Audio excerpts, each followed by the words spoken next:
Happy Monday, everyone. Welcome to another stream here at the Uncertified Pilot, building our fancy, advanced Skyhawk 172 SP. Yesterday I've been working on the 172 as well. However, my internet did not work. And it was the last day that I had in the month of February where I had time to work on the 172. As you probably know, I'm planning to continue my IFR training my pilot training at the beginning of March in my flight sim. So I wanted to finish the PlaneMaker and flight testing stage in February. So I needed yesterday. So I worked on my own off stream, but have noted everything that I found, and I will demonstrate what I did and also how the aircraft flies.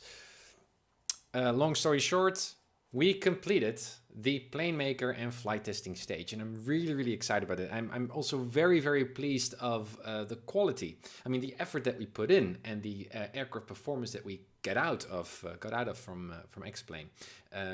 So that means that we are now ready to start with Blender 3D modeling, and that's the fancy visual model of the Skyhawk. I cannot wait, but still IFR flight training first, because that's also stuff that still is very much core to what drives me as a student pilot. We are going to discuss a lot of things. First off, what did I do in terms of all of the tweaking and stuff? I found some really cool things, at least in my mind, so I'd like to share that with you. Then I would like to demonstrate the thing, not go through all the tedious tests, but just to give you a general sense of what I'm proud of in terms of all the aircraft development so far. Then there are going to be some final touches. Let me lower this volume down here, sorry. Something like this. Then I will do some final touches on the Skyhawk based on a real-world flight in a 172 SP that I'm going to do in a few weeks or so. Because there's still a few things that I cannot find in the manuals or through videos, so that's just personal experience. And on that same day I would also jump in the cockpit again and fly my own Skyhawk here to have a general feel of whether we are spot on. But at least according to the numbers, it's looking pretty good. Yeah, that's the first thing. Stall speeds, man, I completely underestimated how much time it would actually cost me to nail those stall speeds. My gosh. And also because, as I also mentioned in the previous stream, there are so many variables and they all interact, right? It's not just one variable stall speed that you need to tweak and one linear scale, but if you change one thing, other things change as well, or behave differently, so you need to change those things as well. So it's system thinking, which also is actually the thing that I quite appreciate working in PlaneMaker and learning about aircraft development. At the same time, that's the complexity, that's the challenge. Rush wasn't kidding when we spoke to him a couple of streams ago, and he said, well, in the end it's just experience and developing some intuitive understanding of how an aircraft flies, and also how to do workarounds in PlaneMaker to get your aircraft flying like it should. So I'm gonna walk through all of the changes that I did, optimizations so far, and then do a demonstration. But also I'd like to conclude this particular episode with my review of PlaneMaker and AirfoilMaker, because I know many of you have not found the time, and I totally understand, of watching each and every stream that I did for several hours.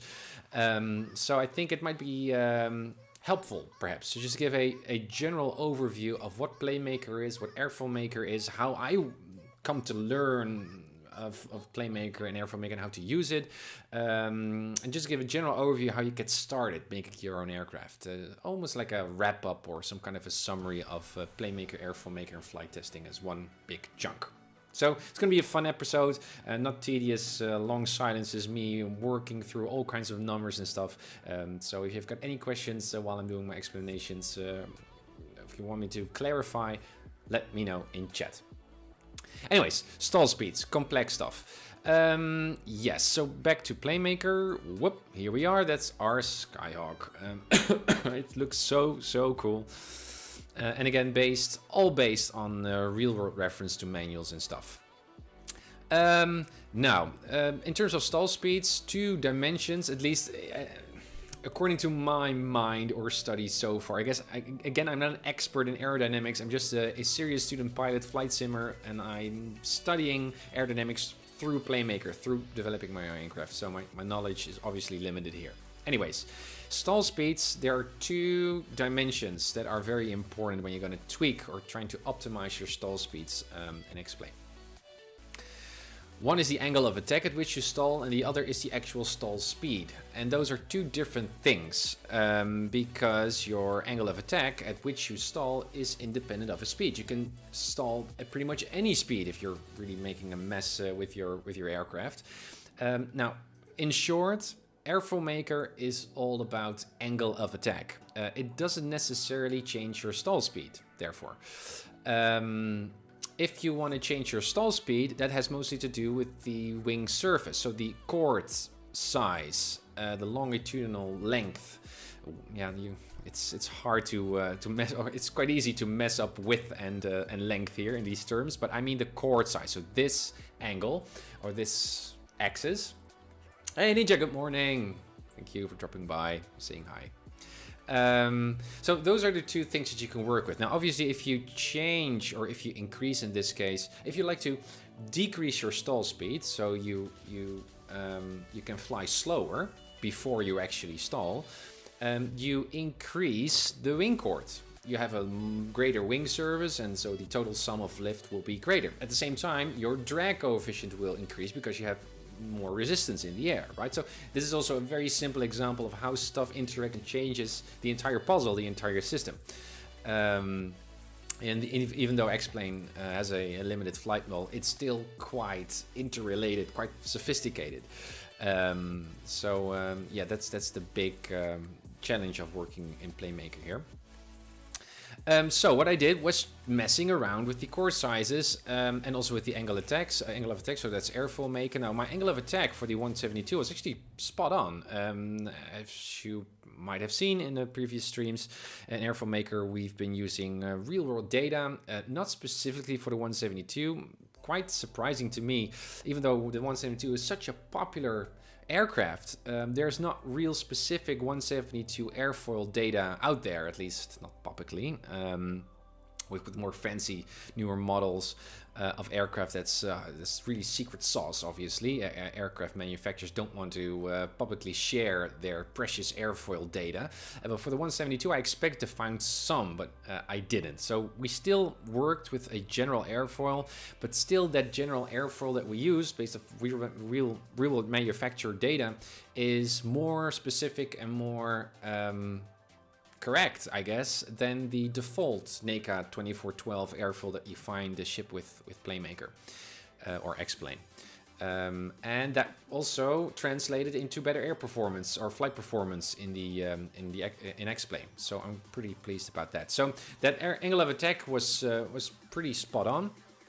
So I knew that tweaking my stall speeds had to do with the chord size of the wing. Now I stalled too early, so at a too great a speed, so I needed to increase my chord size, and that's what I did, which is a little bit of a bummer. Again, also mentioned this in the previous stream. Once you did all your research and you found all the right numbers from all technical reports and documents, that doesn't mean that the thing will actually fly based off of subjective experience, like a real Skyhawk and X-Plane, because X-Plane is not perfect, right? So ultimately, like Rush Aerosim Gaming was advising or recommending or sharing, he's saying, well, work with the numbers first, but then be prepared, because the thing will likely not fly like a Skyhawk once you load it up in X-Plane, which we found as well. For example, with the stall speeds. So I needed to venture off of my objective data for the first time. And it's a little bit of a grind again, but again, as student pilots, those stall speeds need to be pretty damn close to the real thing, right? We can get a lot of pride out of the fact that we got all the numbers right, but if the thing doesn't fly like a Skyhawk, what are we doing? It's not really that practically useful for our training. So not a biggie though. Here you can see my wings again. Root chord size. This was 5.48, and I've increased the chord size, including the root, but also the tip chord for all the 4 wing sections here. So you got 4, 1, 2, and 3, and 4 with about 0.3 or exactly 0.3 feet. And that increased my or decreased my stall speed in a way that it became quite close, near perfect actual stall speed. So that's really good. Nothing else that I did here, I think. No. Yeah, so that's the flaps up stall speed. That's what I did first. So just without flaps, bottom green arc, and also that green arc is. If you're gonna read those, I mean, obviously I've read the POH several times, but now that you're doing flight testing, you're gonna reread those. I've read that manual now for 5 times or so. Until the 5th time, I noticed that that bottom green arc is not just flaps up stall, but it is at max gross weight and also with max forward CG, and that makes a lot of difference. Obviously in flight performance rather than just the default CG and weight setting in X-Plane. So these are subtle things that you need to be very careful of. And also, once you're going to reload your aircraft using the reload current aircraft menu item in X-Plane at the developer's menu, X-Plane also resets your weight and balance and stuff. So each time when you reload the aircraft, because you made a change here in PlaneMaker and reload it in X-Plane, you need to go through the entire list to get the aircraft set up right in order to do that test. So lots of details that really make a difference in your flight testing outcomes, obviously. So flaps up, stall, that's what I did. So I increased that chord size for also the wingtip as well. Now, so that means that in comparison to the sketches of the 172, the thing is actually a bit off now, offset. I can just show you how much it is offset. 0.3 feet is not that much, but just to give you a little bit of a visual sense.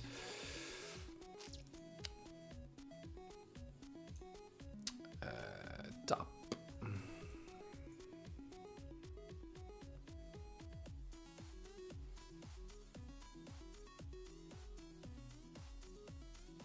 Well, looking at the spinner and the end of the tail there, because I know that that stuff is correct, or kind of correct. It's a bit too big. Well, something like this. You can see here that the flaps, or actually the entire wing, is, well, 0.3 foot. 0.3 foot. 30%, no, 0.3 foot bigger. Which is not a big difference, but enough for that stall speed to decrease. Yeah, then the flaps down stuff. Now, you do the same stuff. I mean, you got the white arc in your airspeed indicator, and you got the green arc, right? And the white arc is all about flaps. Now, the bottom white arc is flaps, full flaps extended, and then, well, stalling, stall speed. That was a hard one. There is an additional menu, luckily, in the control geometry here that we already looked at several times. You can find it here. Flaps, you can indicate what kind of flaps you have. We've got slotted flaps, what the flap root chord ratio is. So that's just the surface, which we also based off of the actual sketch. So 0.2 is actually very close. And then here for that flap, you can actually have 2 separate flap systems. We only have one, obviously. You can set different coefficients of lift, drag, and moment. So for the lift, how much lift that additional flap increase generates, drag, how much you slow down, and moment is actually the kind of pitch up tendency of the aircraft once you lower flaps. Now, X-Plane automatically calculates those or estimates those coefficients based off of your root chord ratio and the entire airframe that you made, which is pretty cool. X-Plane or PlaneMaker automates a lot of stuff. Same thing with the prop geo, the propeller wing twist, that it can calculate for you based off your design RPM and your airspeed. The same it does for the flaps. However, that calculation was not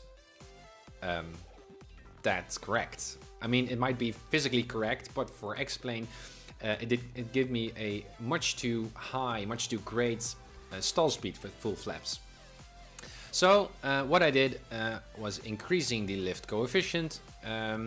I also lowered the drag coefficient. It was much too much, so we were slowing down very fast, and it was based on intuitive visual cues.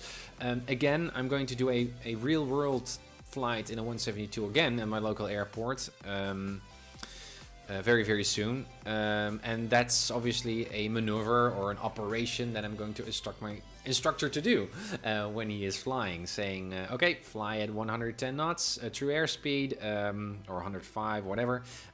Put in 1 notch of flaps, or trim and 1 notch of flaps, and we're just going to observe how much we go up and how fast we slow down, so we can mimic that same behavior, just tweaking these numbers. And again, already a little bit going ahead here of my review, PlaneMaker review and AirfoilMaker review in just a few minutes. These are numbers, like many numbers here in PlaneMaker, that you will never find in a manual. And even if you find them, they probably don't mean that much, because X-Plane has its own limited flight model. Obviously, it's trying to simulate reality, real-world flying, but still. So this is one of those sections, one of those stages of flight testing and aircraft development where you just need to iterate. I've went through these numbers 50 times, and obviously, well, the flaps, this is more handy or practical in terms of the flaps, because it has its own section. It doesn't really affect anything else other than the flaps. So I also tested that. So once I tweaked one of these numbers, did it also change my flaps up stall? Because, well, we don't know. Or I didn't know for sure. So what I did was double test, double check everything. And, well, this is a separate system, so that's why I could easily experiment with these numbers. And one of the mechanisms here was, if you increase the coefficient of lift, obviously you get a more increased lift, but at the same time, it becomes so significant that you want to downplay that pitch up attitude just by lift alone, by providing a negative moment coefficient. Also, by default, X-Plane already makes this a negative moment, so to compensate for that lift. Because I increased this one, I also needed to, well, decrease, make this a greater negative number. So that was kind of like the ball game of the game there, which we figured out. So I will show that in just a second. That flap seat, it's not perfect, but it's so more close than the default 172. Again, I've also made here a sticky note of, well, a deviation log, as I call it, of stuff that it should fly like that, but I guess the X-Plane flight model is just a bit too limited. There's obviously, I could be wrong with my numbers and my tweaking, but I've been at it for so many hours and I understand what I'm doing. So most likely you just run into the limitations of X-Plane that everyone else so far on my streams have warned me about. To not stare down or go brain dead by doing all of these flight tests, hoping that you'll actually find the perfect numbers, because most likely you will not. So also with the stall speed with flaps down, we are very close. It's practically usable as a student pilot, and that's really great. I've also flown other aircraft like the default 172, also the one that Aerosim Gaming Rush has optimized, and at least also in those aircraft the stall speed is quite off. So even in comparison to those models, this model flies better. So I call it a near perfect model, and that's mostly because of limitations of the flight model of X-Plane. So as soon as X-Plane is going to update, we need to do updating the flight model, that is. We need to redo those flight tests, and well, expectations are that we will still further get closer to real-world Cessna performance. Again, it's always a simulation, so it will never be perfect, but I guess that some stuff will be improved over time. Another thing that because I was looking at this menu so many times, this control surface type, we had it set to smooth with gaps, but I was actually intrigued because I never actually consciously considered the other options here. So I was searching and found that it is actually the corrugated. I'm not English, not a native speaker, English speaker. Corrugated with gaps. What corrugated means is that it's a surface with ribbons on it. So it's not a smooth surface. It's a little bit wavy-like. Corrugated. And that's exactly the case with the 172. As you can just have a look at the reference photos here.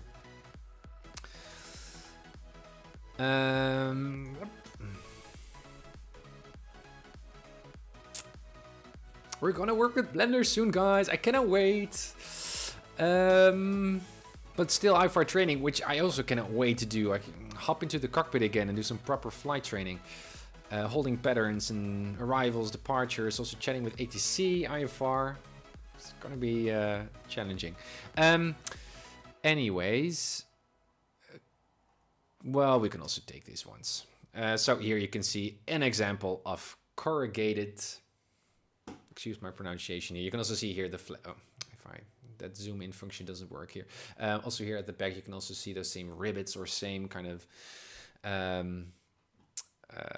dents, or how do you call those, in that control surface, and that makes a difference for X-Plane, because then X-Plane knows that our control input corresponds, or that it actually our control input corresponds with the actual force that is then generated in terms of turning or banking or stuff that we are doing.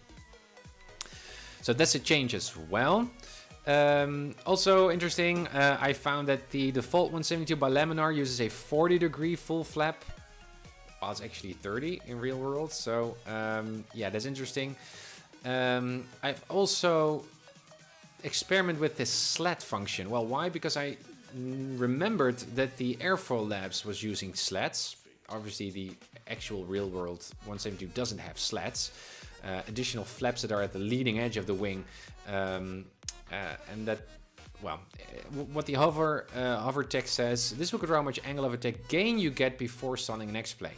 And I thought, hey, because of my full flap stall speed is too great, so I'm stalling too early with full flaps on, perhaps I can, again, there's a workaround through PlaneMaker, use slats to decrease my stall speed and to better approach those stall speeds according to the POH. But it didn't do anything in my case. This is always a great strategy. If you would like to find out what something does, put in extreme degrees rather than just minor ones, because then, well, obviously it will express itself much more significantly in the simulator. It didn't do anything for me, so no slats. I worked with these coefficients. That's about it with flaps. Boom, boom, boom, boom. To reduce stall speed, chord size, exactly. Gone. Oh yeah, so with those, that was also iteration after iteration. While I was increasing these numbers to go slower with full flaps, I found that I didn't have enough control surface, deflection, force at my elevators to even stall.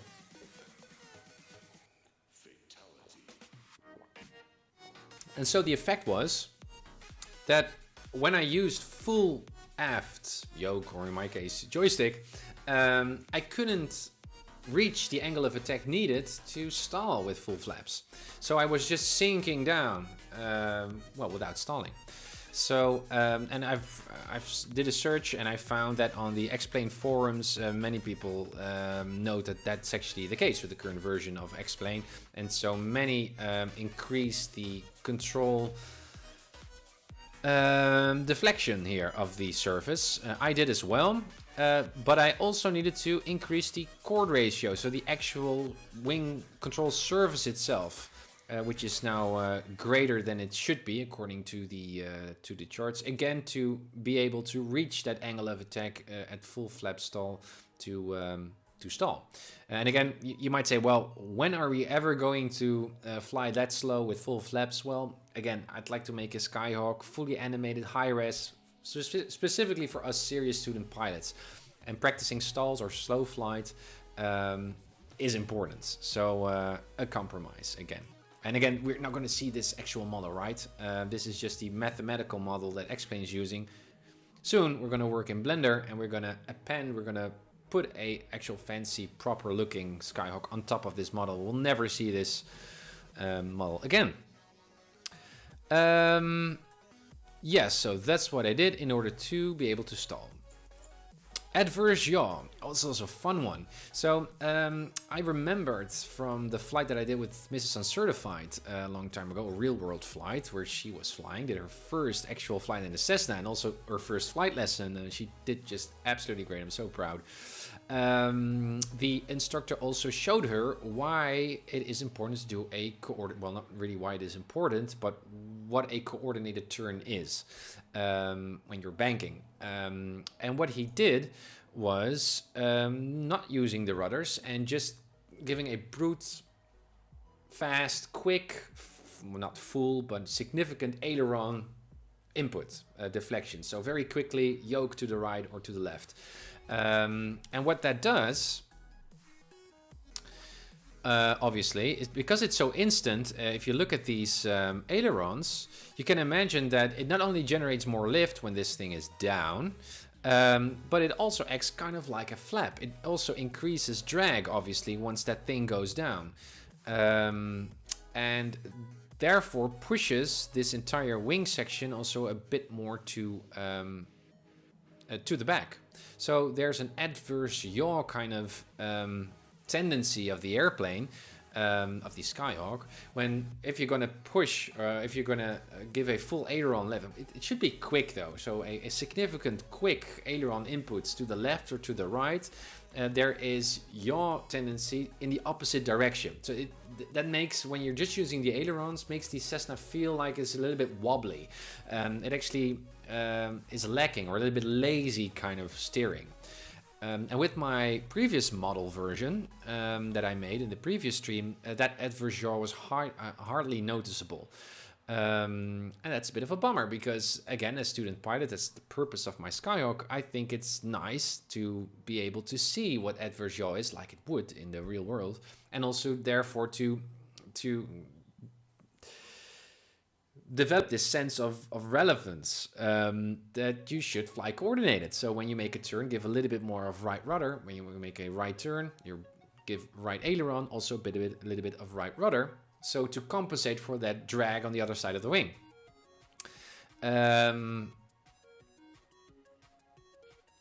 Yeah, so that's something that I try to build in, and I need to do that also a little bit more artificially, compromising the integrity of our Cessna 172 airframe. And so perhaps you already noticed, this was my solution. I've added ailerons to our vertical stabilizer, believe it or not.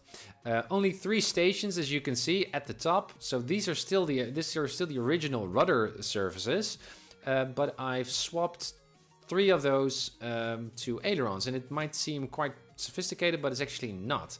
When you go to wings, here's the vertical stabilizer. Here it is, and you can see all the different stations that we can work with. 10 in this case. And you could just assign each station to a particular function, particular ailerons, rudders, and blah. So I just swapped the later ones to ailerons. I've also used many more just to see how much of a adverse yaw I'd like to gain. I actually used 5, I think, so quite a bit more than is the case now in the latest version.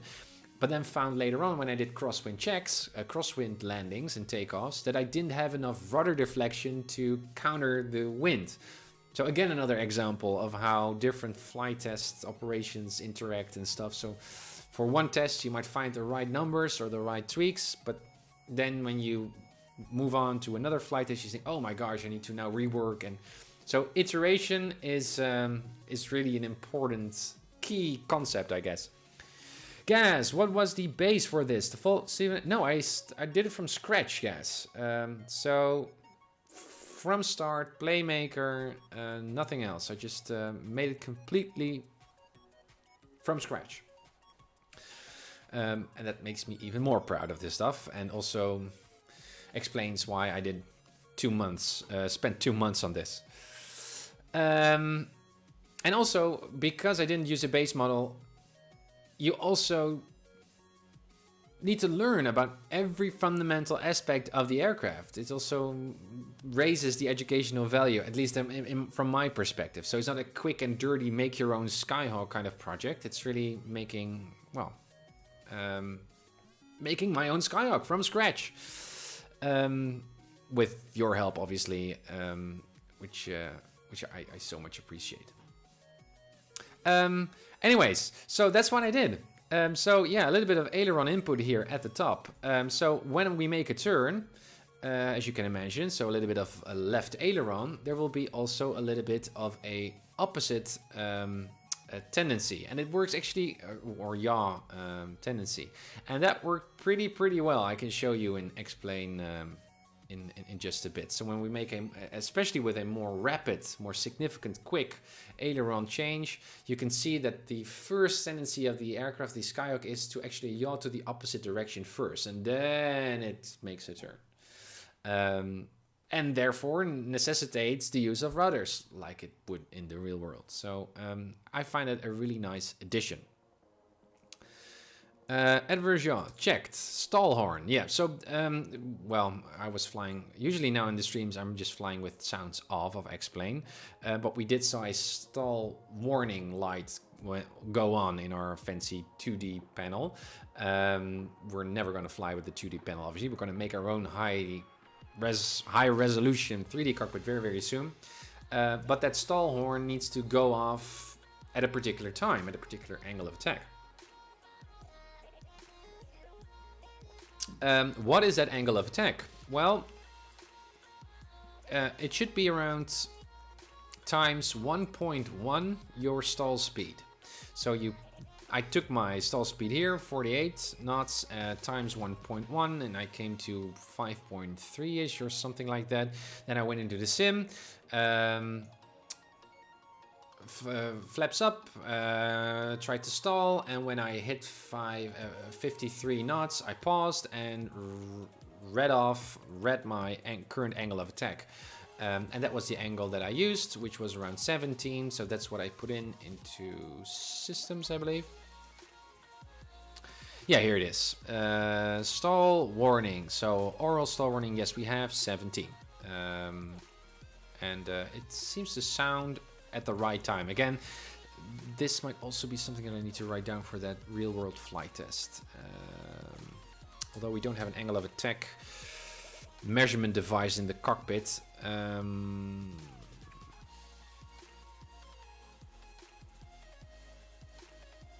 Stall horn, angle of attack.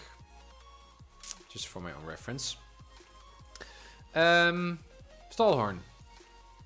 Checked. Drag rudder chord ratio. Yeah, so this was one that I found also incidentally, which shouldn't happen, but I did. While I was working with the elevator chord size many streams ago, and I found this one, drag rudder chord ratio, and I thought, oh my gosh, there's an additional. I was just using this rudder chord ratio, but apparently there's something else that I need to tweak. That's not the case. This is actually an additional drag rudder. It's actually a thing that you can put on your wings that we obviously are not working with. So I mentioned the drag rudder chord ratio in the previous stream, and that's not applicable. So did nothing with that. Just trying to be transparent here, incomplete, so you know everything I done. So if you're going to make your own aircraft, you have a little bit of a reference here. And there are no gaps in my development stuff that I'm streaming here. Control surface, I already talked about that. The corrugated control surface with the gaps. Too high RPM. Yes, very interesting this was. So then when I got all the stalls and things right, at least in the initial run, or initial runs stage, I guess, because I revisited those many times after, then I went to my performance tables. So I went flying with the thing. I will get my POH so you know what I'm referring to.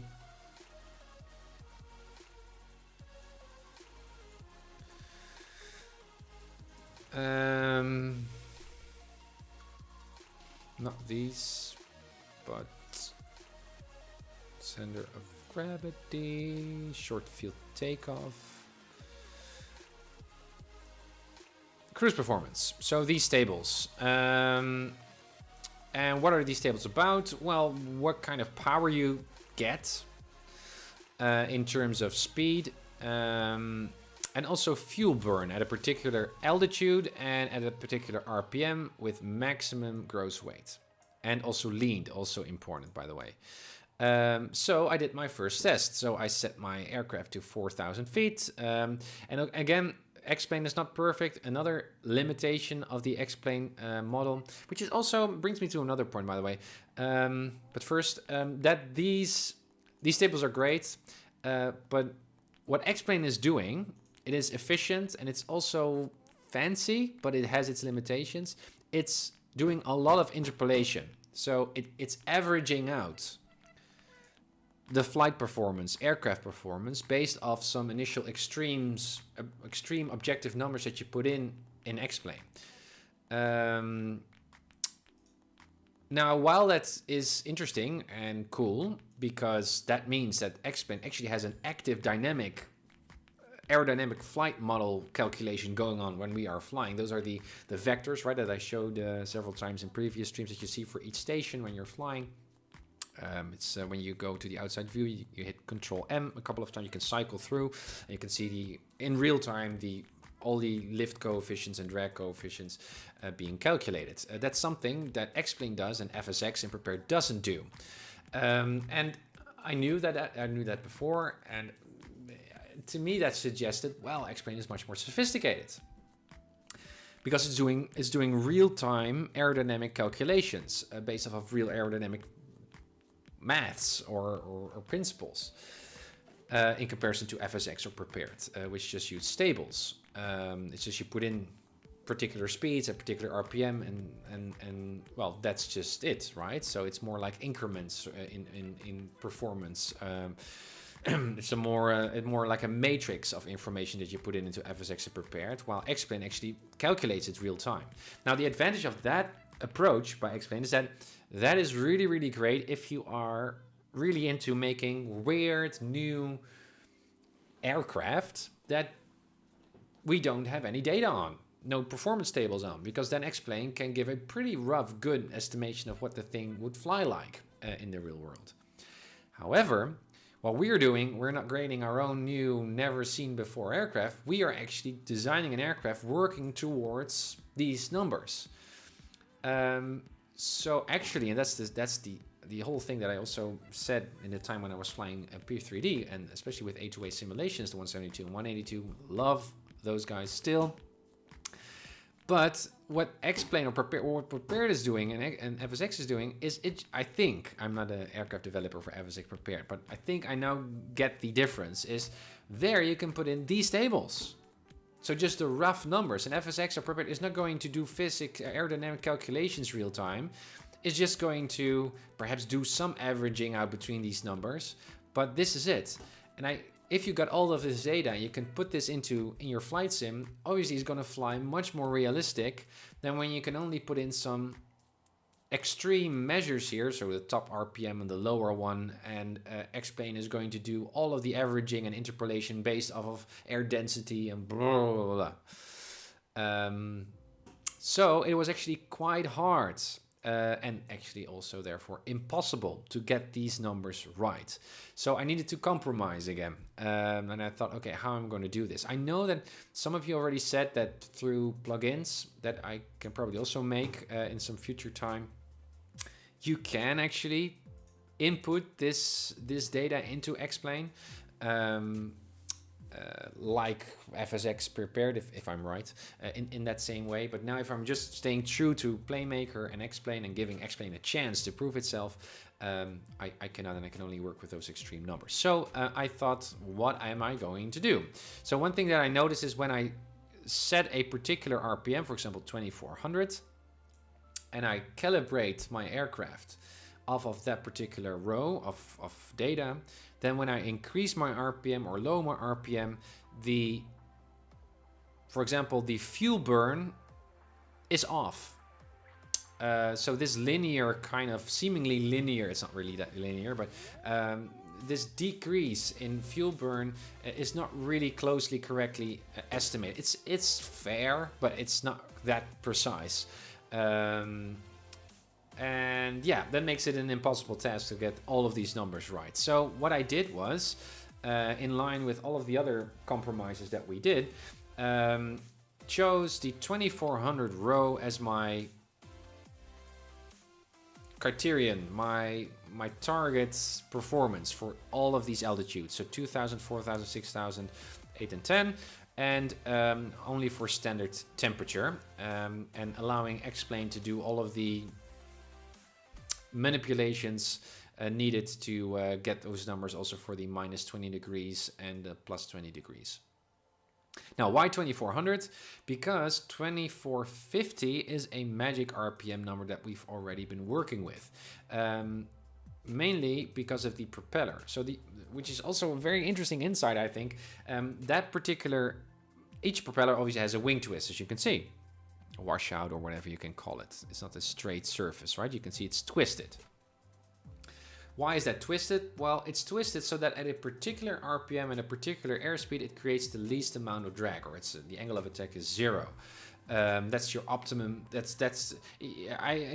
found that illustration actually quite insightful that I made up back then when I did the stream. It's kind of like saying an aircraft engineer talking to the pilot, and the pilot would like to have was wanting to have a particular aircraft, and the aircraft developer says, okay, well, I can make you a propeller of any wing twist, but obviously you like to optimize that propeller blade, that wing twist, degree of wing twist, based off of the RPM and airspeed that you fly the most often at, because that's the airspeed, that's the aircraft setup where you would like to see the least amount of drag, and that's exactly what's the guiding principle of that particular wing twist. Now, so for the propeller, that's 2450 RPM. That's the design RPM for the propeller. So I use that RPM also to do all of the stability tests for the aircraft here. To reduce the side slip, for example. So at 2450 at a particular altitude, ISA, so basic standard atmospheric conditions, these amount of side slips should be very, very minimal.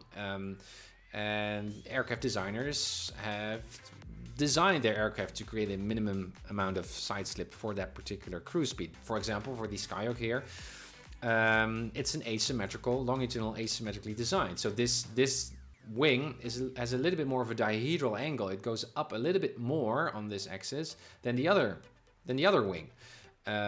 Also because of prop wash and all kinds of other effects that make the aircraft fly or have a left tendency turn. And there can only be one airspeed, one RPM at which that thing can be calibrated on. It cannot be calibrated on all of the different speeds because all of the physical forces on the aircraft differ based off of your RPM speed and your airspeed and stuff. I also did those flight tests based off the 2450 RPM. So I thought, well, for the performance charts, let's get as close as we can to that same RPM. Let's use 2400. So that's the RPM that I'm using, that I've used to calibrate the 172 on. So that was my reasoning. Toffer, may I ask why you explained this? Well, I finished my flight testing phase, making my Skyhawk here, and I did all of this stuff yesterday, Sunday, and I wasn't able to stream. And as part of sharing how I made my aircraft, and also, I guess, kind of like a tutorial teaching others how to make aircraft in X-Plane or in PlaneMaker, I'd like to share all the things that I did and considered in order to make my Skyhawk like it is today. So that's why I'm explaining this. It's also a good reference for my own, once I forget about this information, that I can go back to YouTube and review these videos. So it's also a bit of an archiving thing. Yeah, RPM 2400, that's the road that I chose. So 4,000 feet, 2400, and I was flying, and I saw that I was actually, also at full power, by the way, at 4,000 feet, was able to reach RPMs of around 2900. I think I've even streamed that in the last stream, I don't know. And I thought, how is that possible? And I thought, are my limits not set correctly? So I went to my engine specs and I saw, no, red line, 2700, green arc, 2690. I thought, well, this should be good. Why is it increasing?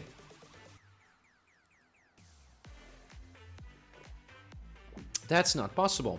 The first thing that I did was thinking, well, perhaps the prop is not set correctly, because the engine, the power of the engine is set at a particular power so that it can drive the propeller at a particular RPM, given all of the air resistance, given the weight of the propeller. So it is actually the engine RPM is greater. You could say, well, that's not really true what I'm saying here, but the engine is stronger than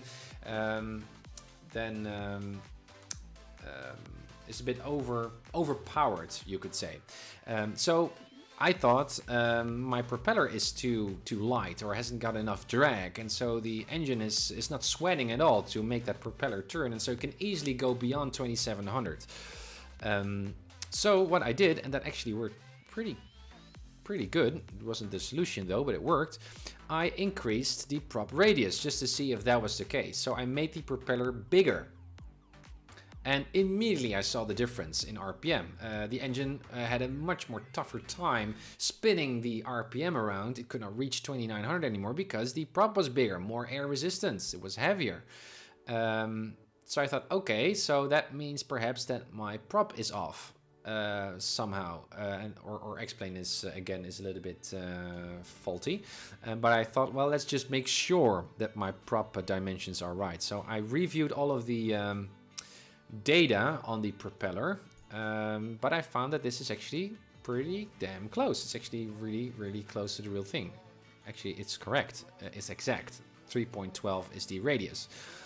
The root and tip cord of the propeller, I didn't find any information on, so that's what I did a search for. And again, what I found...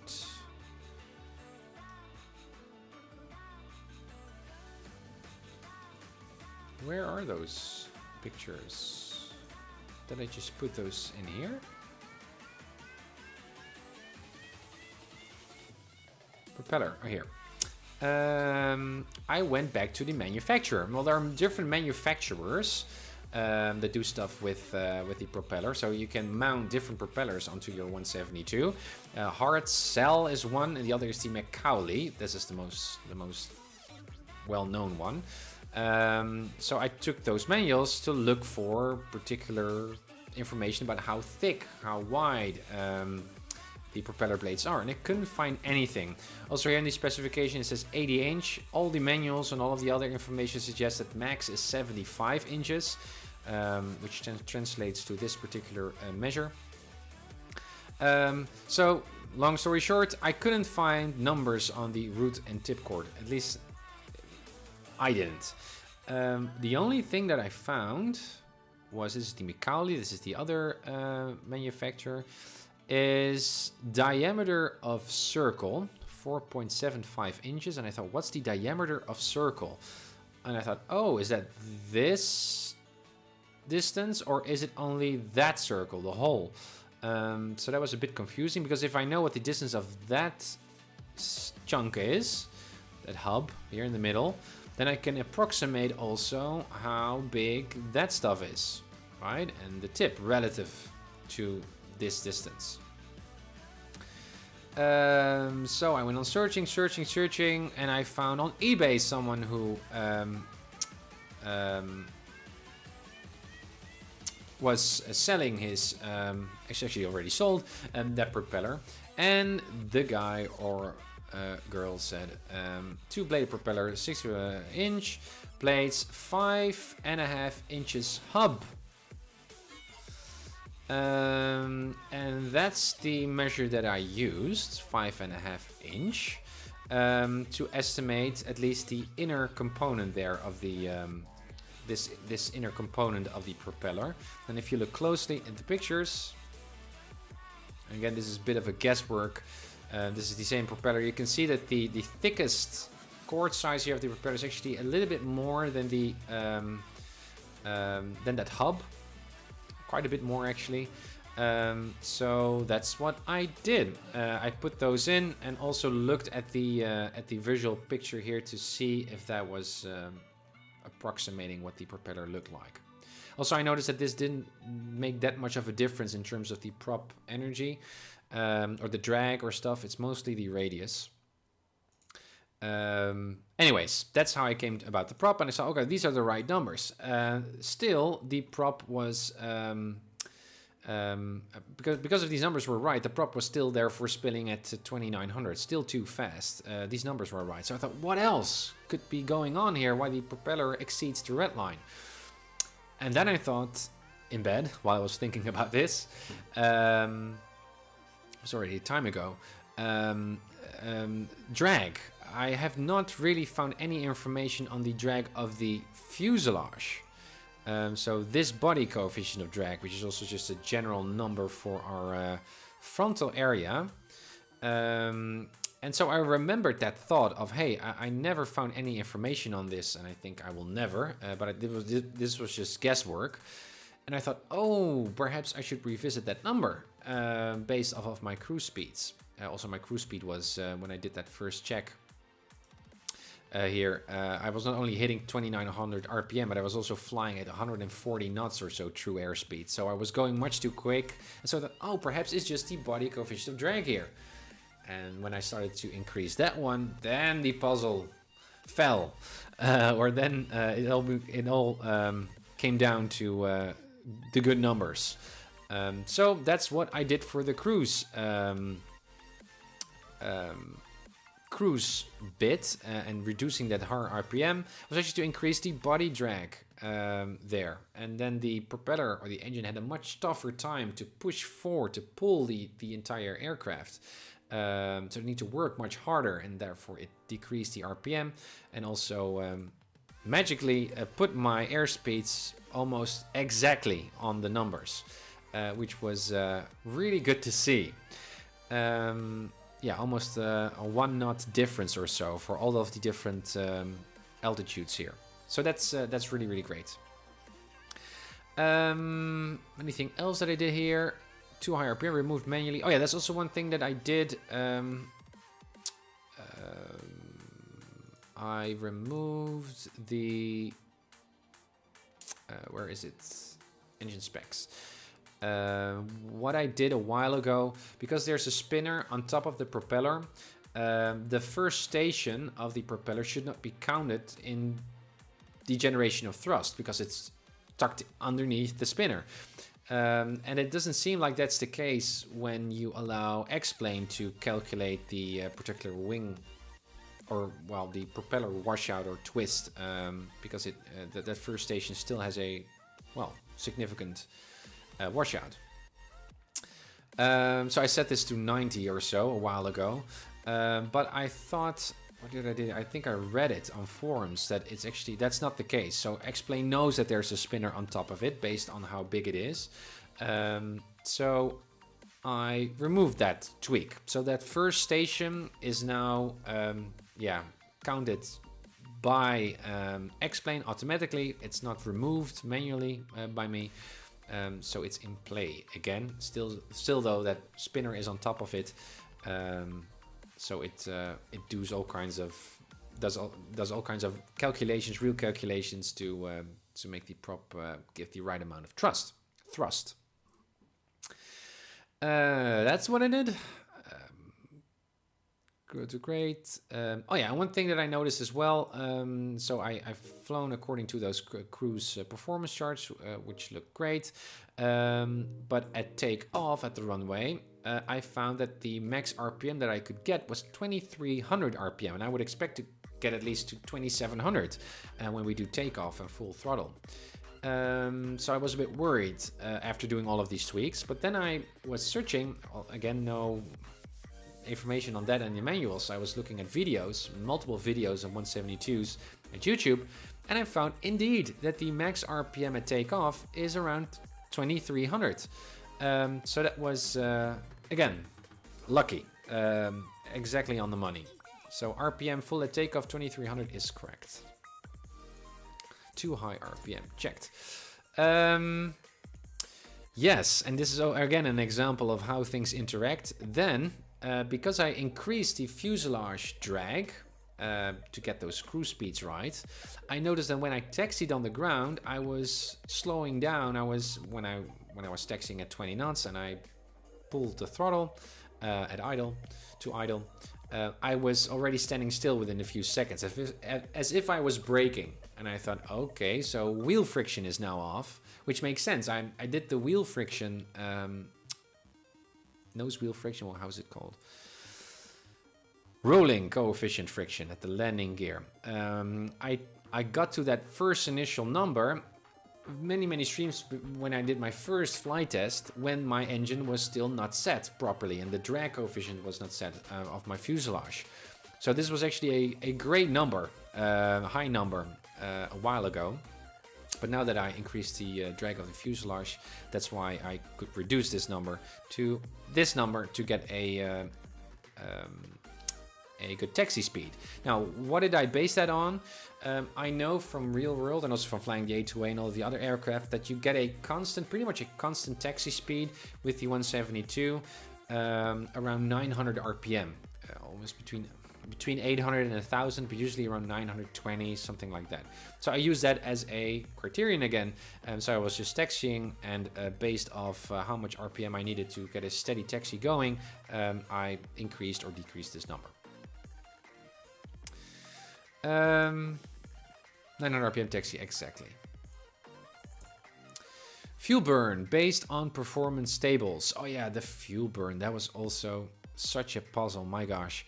So I got the speeds right, all of these slip tendencies and the prop and stuff. Then, which is a separate kind of flight test, I guess, is you need to get the right fuel burn for each of those different RPMs, or for that RPM for each altitude. I was only referencing the 2400 RPM here.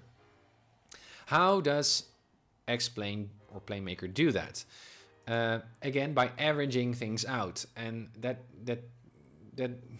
results in the fact that you only need to set a few numbers, but those few numbers need to cover all of these detailed gradients here in terms of fuel burn decreases over RPM and altitude. And obviously that's never going to be perfect. Engine specs, I think. What's engine specs? Yeah. So the reciprocating special fuel consumption tab section. This is where I spend a lot of time tweaking. What do we have here? Well, now I now understand what we're doing here. I tried in some previous streams to calculate these numbers, but that was not giving right fuel burn. Actually, much too less. So I needed to tweak that. I'm getting messaged here by all kinds of people. Oh, yes. Yes, so what do you see here? Again, special fuel consumption. So there are two ways by which you can tweak your fuel burn. It's this section, and it's here at description. Here you can see here high idle fuel adjustment and low idle fuel adjustment. I tried to tweak these numbers, but it messed up everything that I did. So I just kept it, in my case for the 172, at 1.0. I've also loaded up other aircraft, and I see that Laminar is changing these numbers, usually upwards, above 1 point and a bit. I found that I didn't need it to do that. What I did for the 172, usually this was set at 10,000. So let me first explain what this does. You have a high altitude fuel burn. What that altitude is, that's up to you. And there's a low altitude that you can set. And for that, each of those altitudes, you can set a fuel burn for max throttle, max power, and half power. And based off of these numbers, X-Plane or PlaneMaker, it's as X-Plane. X-Plane can interpolate the right fuel burn. So you set an extreme number, extreme fuel burn, high altitude burn for high power and half power, and one for low. The down bottom here number is for the fuel burn at the ground when you are idling. And I thought that's a separate kind of a number, but it is not, I believe. This also affected this number, and what you set in here also affects what you did here. So it's one big complex interrelated thing, and that makes things so much harder. So what I did was all of the other aircraft by Laminar, they set this first altitude to 0. I set it at 3,500. Hey Alex, good to see you. At 3,500, at 6,000, which is weird. I initially thought, let's set this high altitude to the highest altitude that we can fly it with our 172. 10,000, we can actually fly to 14,500, but I set it at 10,000, usual cruising altitude. And I thought, let's go about this in a more systematical way. So we fly at 10,000 feet with full power. What kind of fuel burn would we have? So 10,000 feet, 2,700, and you would get a fuel burn of 9.8 gallons per hour, according to the tables. Beware though, maximum cruise power using recommended mixture is at 75%. Power settings above 75% are listed to aid interpolation. Operation above 75% must use full rich mixture. I could not hit 2,700 RPM at that altitude. Also, when I used 2,700 RPM as a reference, I moved away from my initial cruise flight test where I was using 2,400 all of the times. So I was going forth and back and forth and back to get these numbers or the fuel burn right, and I wasn't able to do so. Eventually I came to this based off of the principle that obviously when the higher you go up, the less fuel you burn. That's also one of the advantages of flying a little bit higher. The difference though for the Skyhawk is minor, just a tenth or not even a hundredth. In this weird kind of measure. So that's a first. So these numbers at the top should be lower than at the bottom, because the lower you are, the more fuel you burn. And you would expect to see a difference in max power and half power. In my case, I saw weird behavior in X-Plane, and it only made the thing fly worse. I've also seen other aircraft loaded up here in PlaneMaker. Pretty much everyone is using the same numbers. It doesn't really matter that much, at least according to my flight test. I found that these numbers did it just right. I spent about 3 hours on this. The biggest chunk of my Sunday was getting these fuel burn rates, because again, it's averaging out. So you might be flying at 4,000 feet, 2,400 RPM, 8.5. You tweak these numbers and you get, luckily you get 8.5 gallons. And then you move up your airplane to 6,000, you expect to see 8.2, and you get something very, very far off of that number.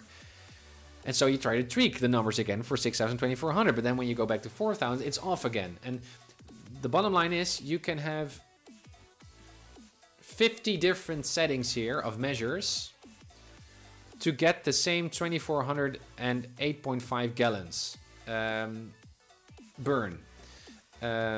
So yeah, what I did, again, that same principle, the higher you go, less fuel burn.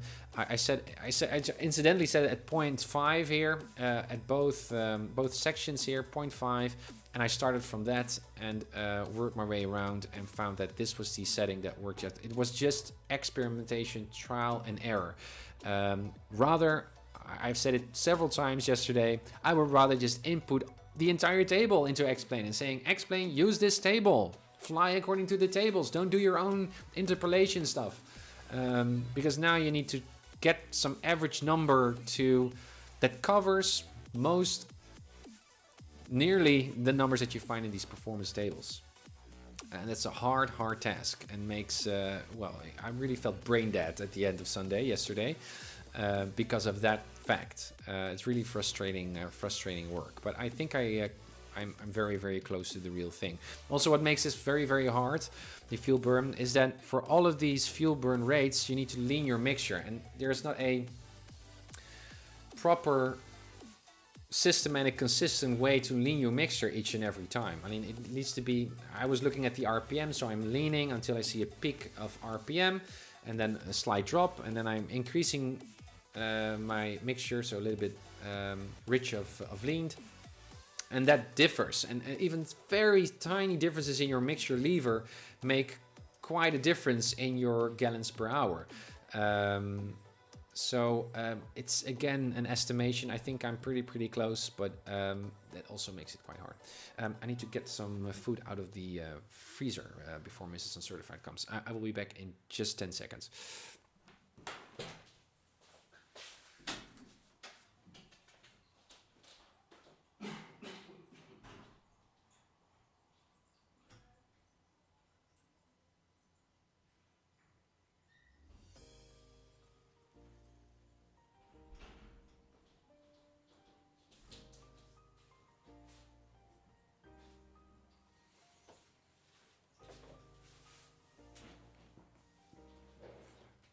Let me see.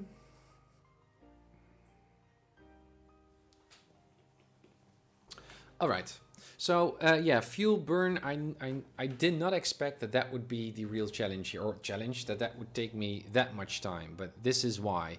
And I didn't touch these high idle fuel and low idle fuel adjustments, also just for preventing myself from going insane.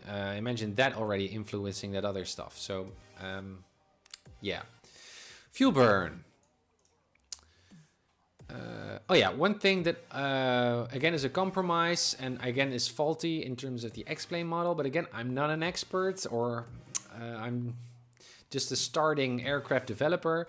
Now at idle, at ground, we got a proper fuel burn at all the different altitudes. At 2400 RPM, we got a proper fuel burn. However, at takeoff with full power, we got a very extreme, around 17 gallons per hour kind of burn rate at takeoff, and that's far too extreme. And I tried to again compensate or try to fix that through these average numbers, but that messed up everything. So I thought that this was more important than the initial takeoff gallons per hour. Perhaps I did note it down here as a deviation. I think extreme fuel flow when full throttle takeoff. Yeah, so perhaps through a plugin that I'm going to make later, we can reset that and tweak it so that we override what X-Plane is doing. But that's just, again, an observation.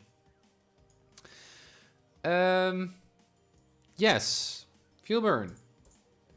Surface sealing, also interesting. So that's what I noted down also as a flight test. So surface sealing is the highest we can go with our Skyhawk. At least that's what I thought, the highest that we can go. And I thought at that altitude, our wings of our little cute Skyhawk are not big enough, not effective enough for us to be able to hang there in the air. We drop down, we stall, the air is too thin. But that's not what the surface sealing is about at all. The surface sealing is set by the manufacturer as the highest altitude to fly, where the manufacturer guarantees that you can still climb with max gross weight at least 100 feet per minute. So yeah, that makes the test quite hard, what our surface sealing is, because well, I tested it at 14,000 feet plus 100 feet per minute climb, and it went, yeah, it worked just great. For my own sake of just having fun, I went up to 22,000, and then I noticed that my Skyhawk didn't have enough air to fly by or on. And you start very slowly, it decreases in airspeed, and it just the angle of attack increases until eventually you stall. 22,000 is really high. So yeah, the surface sealing. Yeah, we can reach 14,000, that's a test, but nothing else that we can do to get a hard objective observation or some kind of evaluation of our aircraft model. Then, because I changed the drag and I changed the propeller and all these stuff, I thought, well, perhaps now my structural stability test that I did in a previous stream is now also again offset, because the propeller and all of that stuff changes the stability. And again, this shows you how everything is related again, or interacts. So now I needed to revisit the structural stability test.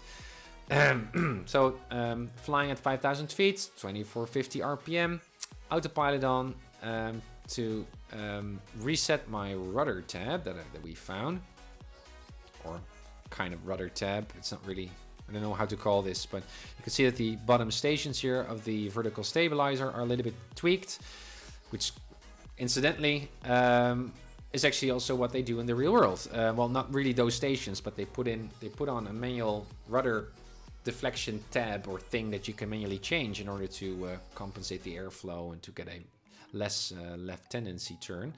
And we discovered that through our own experimentation, which is pretty neat. And I knew that all of that left tendency and slip tendency, well, can be resolved through those changing those stations, increasing or decreasing that angle of incidence. So that's what I did again, and that worked out pretty well. So going through the same progress, and then because it was actually quite a minor change, we were not that off, so I didn't redo all of the cruising tests and all of that stuff, because it was just a 0.1 degree change or something like that. Anyways, transparency, that's what I did. A lot I did on a Sunday. Yes, instrument suction. A little bit weird, but I think that's a mistake on Laminar's part. At systems with limits, here at the bottom we can set the instrument suction, the max suction, and then you can see for all of these different systems, red line, yellow, green arc, yellow, red line. And many instruments don't have a red line over yellow arc, but it's just max, and what's normal, what's nominal, and what's bad in terms of these different devices or systems. Now I read maximum instrument suction. Well, max is red line 7, so I set this as 7, but that's not how X-Plane interprets this number.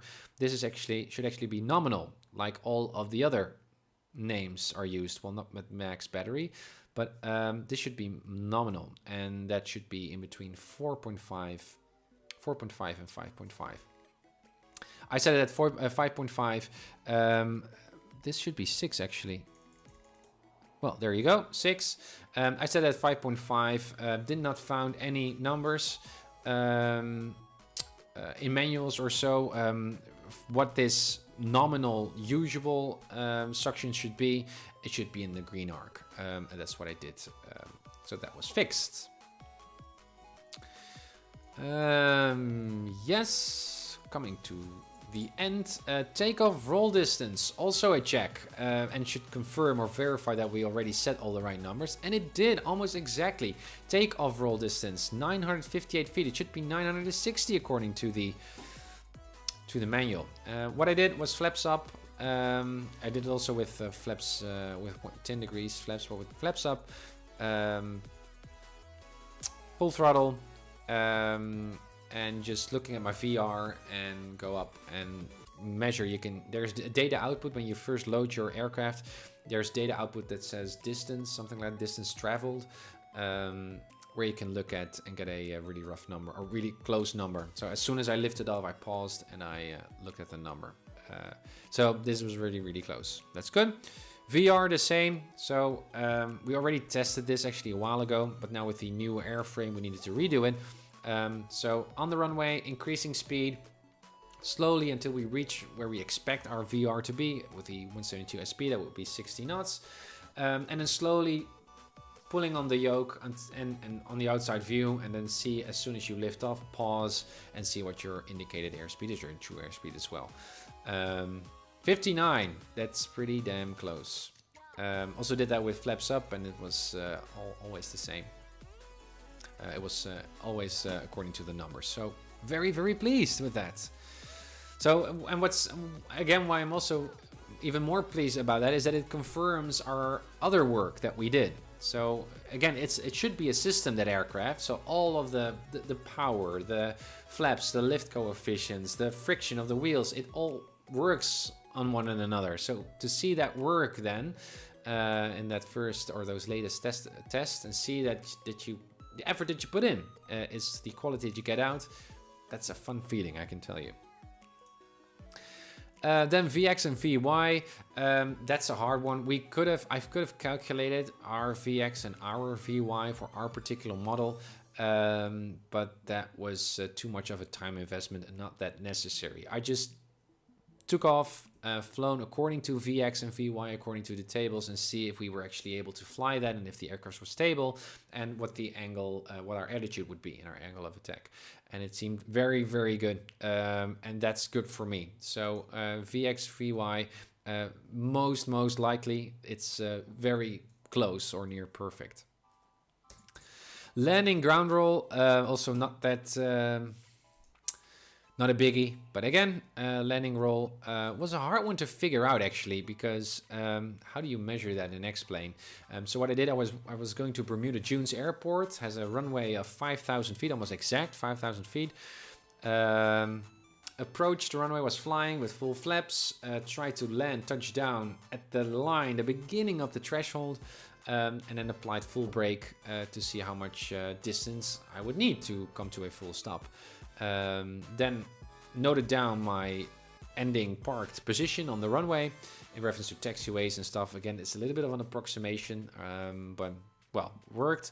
Then took a taxi diagram of Bermuda Dunes, worked it around in Photoshop, cut out the runway, made the picture 5,000 pixels wide, as long as the runway actually is in feet. And then cut the picture to the distance that I parked my aircraft on the runway, somewhere around some taxiway. And when I cropped that image, then the pixels would tell me the number of feet traveled. So that was the workaround. And it was 590 and it should be 575. So that's really, really close. Good enough. Then last test, I transferred the 172 to my proper flight sim, my cockpit, because it might feel different using a yoke flying that Skyhawk opposed to my trusty pedals and stuff and my throttle levers and things. I had a blast. It was very, very, very good. In terms of the turning, the taxiing, I was so happy. I was really cheering while I was doing that. So checked. Intuitively, it feels like a Skyhawk. We know that it also flies by the numbers, but I'm really, really pleased with that. Then last thing that I did, as you probably already noticed, I updated my progress bar here on top. I've added custom sounds. I would like to also make my own custom sounds. Again, because I have access to a 172 SP on my local airport here nearby. I'd like to learn how to record sounds and put them into X-Plane, and we can. So that's an additional stage of development that I put in, and that means that also my PlaneMaker and flight testing stages, 2 stages here, are now completed, and that makes up 25% of my current progress. And our next stage is going to be Blender, visual modeling. We're going to make the fancy Skyhawk. So this is again the mathematical physics model that X-Plane is seeing to calculate the lift and all of the flight performance. But we're going to make our own fancy visual model and replace it with this one. And that's the one that we will see when we are in the cockpit or doing our fancy flight recordings. So that's up next, at least in terms of my aircraft development project. First, I'm going to do my IFR training starting March. And once I finish my IFR training, I'm going to go back to Blender. But now it's good that I completed the whole flight testing and PlaneMaker stuff, because my mind is so into it right now that I think if I now would just swapped over to IFR training and went back to PlaneMaker in about a month, I needed to refocus again and review many of my videos to get get a sense again of what I was working on. So that's why I needed to complete this one first. We completed the PlaneMaker and AirfoilMaker stuff. Now, what I'd like to do now is... let me see what I will do first. X-Plane is a little bit unstable, and I don't know why on my Mac. It did work just fine in the previous streams, but yesterday it also crashed a couple of times and actually crashed my entire computer. Don't know what is going on there. So just to not take my chances, let me first give me a very brief summary, a review of my work so far. Already talked a little bit about that, but now that I've went through PlaneMaker and AirfoilMaker, I think it's nice just to show just a little bit of what my expectations were at the time and what I've learned. So, PlaneMaker. Yeah, so what are my learning experiences so far? Well, again, I underestimated how complex it actually is. Also, where the complexity lied, or where I expected the complexity to be. I thought that most of it was actually in the modeling, the 3D modeling of the Skyhawk itself, but that was just like drawing. That's more an artistic task of PlaneMaker. The real complexity lies again at the end with the cruising speeds and stuff, where all of the stuff that you did before needs to be right in order to get those cruising speed and fuel burns according to the tables. And all of those variables interrelate, and that's where the complexity lies. What I also learned is how important it is to trust X-Plane and to first look for the numbers. If I already started more pragmatically and just put in some numbers, then I had a factor of 5 more variables to consider when I did my flight test. Now I knew that many numbers were right according to the manuals, and there were only a few that I made up myself because I didn't find the numbers in manuals or online or whatever, which made it much more easy. I could much more focus on the variables that I knew were wrong or most likely offset, which made the flight testing much more easy. Another thing, again, honoring Rush and Aerosim Gaming, who came on the stream a while ago. It made a lot of sense that there's a difference in development in terms of the objective development of the aircraft and the subjective development. As I already said just a second ago, the first stage is getting the numbers, the objective numbers of your Skyhawk. And I should have actually spent a little bit more time doing my research before I started with PlaneMaker. So I did a lot of searching while I was using PlaneMaker, which was fun. But look at all of the references stuff that we found so far in terms of airfoils. Also just the sketches. We took several streams to get the right sketches. And I also found out too late that this sketch was actually offset. It's the right sketch, but as you can see, this is the chord size, the chord line, center line of the Skyhawk, and so this entire picture should actually be tilted. The tail of the aircraft should actually go up so that this chord line is absolutely straight, leveled, because that's how, according to that leveled state, that's where all of the other for example, the front view is set by. So this front view of the Skyhawk is set according to a Skyhawk where that tail is up, where that chord line, this chord line here, is completely straight and level. And I didn't know about that before. So I was already modeling in PlaneMaker only to find out later that that was the case and I need to redo the entire airframe. Well, that's not really efficient work. So if I would do this if I needed to do this, redo this project, I would spend a bit more time in getting all of the manuals in the ready and also reading them and studying them, so I already know where the information is. So I'm much quicker, much more effective, straightforward when developing in PlaneMaker. But again, I was so curious just to work with PlaneMaker, just jumped right in. But that's the price you pay. Yeah. Other thing in terms of resources where you can find stuff, obviously there are many manuals. Scribd, highly recommended. Scribd, a website, scribd.com. I already knew about it vaguely and never used the site before, but I found so many documents for the 172 pilots that just share valuable information, technical reports and stuff.